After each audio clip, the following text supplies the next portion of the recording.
Bu videomuzda Power Query'de yerləşən pivot column anlayışı haqqında danışacağıq. Pivot column nədir?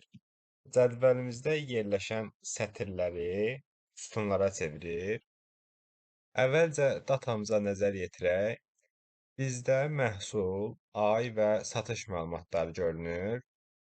Ay sütununa baxsaq görəcəyik ki, hər bir ay adı alt-alta düzülmüşdür və qarşısında satış məlumatları görünür. Lakin praktikada bəzən ay adları bu şəkildə deyil də, hər bir ay adı bizdə sütun adı kimi görünməsi tələb oluna bilər və qarşısında satış məlumatları görünməsi istənilə bilər. Bu zaman pivot column əmrindən istifadə edə bilərik. Pivot column nə edir? Seçdiyimiz bir sütundakı unikal dəyərləri yeni sütunlara çevirir. Məsələn, ay sütunu seçirəmsə, burada hər bir unikal dəyəri sütun adı kimi təyin edir. Unikal nədir? Yəni birdən çox eyni dəyər olarsa, sadəcə bir dənəsini götürür. Məsələn, yanvar 3 dənədir. 3 dənə yanvar sütunu deyil də, 1 yanvar sütunu yaradacaq. Həmçinin 1 fevral və 1 mart sütunumuz olacaq və qarşısındakı dəyərləri də həmin bu satış məlumatlarında həmin sütunlarda dəyər kimi göstərəcək. İndi keçid edək transform tabında olan pivot column əmrini icra edək. Ay sütununu seçirəm, yəni mən bu dəyərləri sütun adları kimi görmək istəyirəmsə, ay sütununu seçib pivot column əmrini klikləyirəm. Qarşımıza values column dəyəri çıxacaq. Bu nədir? Biz burada sütun seçə bilərik, hansı ki, biz ay adlarını sütun adı kimi etsək, qarşısında hansı dəyərlərin görünməsini istəyirik. Mən satış məlumatlarını görmək istəyirəmsə, satışı seçirəm və Advanced Options hissəsinə də keçid etmək lazımdır. Burada aqreqat funksiyalar var. Bunlardan seçim etmək lazımdır. Mən məsələn sum seçirəm. Bu nədir?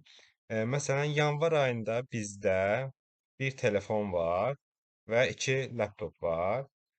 Bu bizdə həmin bu təkrarlanan sətirləri nə etsin? Mən toplama seçdim. Yəni bizdə yanvar ayında telefon 100 olacaq, yanvar ayında laptop 700 olacaq. Yəni bunları ayrı-ayrı sətirlərdə göstərməyəcək. İndi isə mən fərqi daha yaxşı görməyimiz üçün bunun dublikatını çıxardaq və indi pivot column əmrini icra edək. Buradan ay sütununu seçirəm və satışı seçdik. Burada isə sum seçilir. Və gördüyünüz kimi hər bir ay adı, unikal ay adları sütun adlarına çevrildi və qarşısında satış məlumatları göründü. Və az öncə dediyimiz kimi yanvar ayında telefon 100 idi.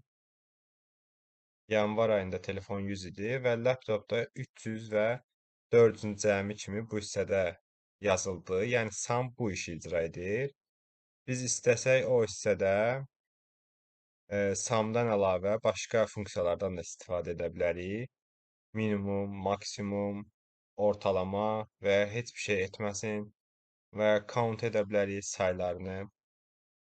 Yəni text məlumatları olanda çox vaxt saylar götürülür, avtomatik count götürülür. Və bu şəkildə. Burada da null çıxmasının səbəbi odur ki, fevral və mart aylarında laptop yoxdur. Fevral və mart aylarında sadəcə telefon məlumatları görünür. Bu şəkildə biz cədvəlimizdə yerləşən sətirləri sütunlara çevirə bilərik.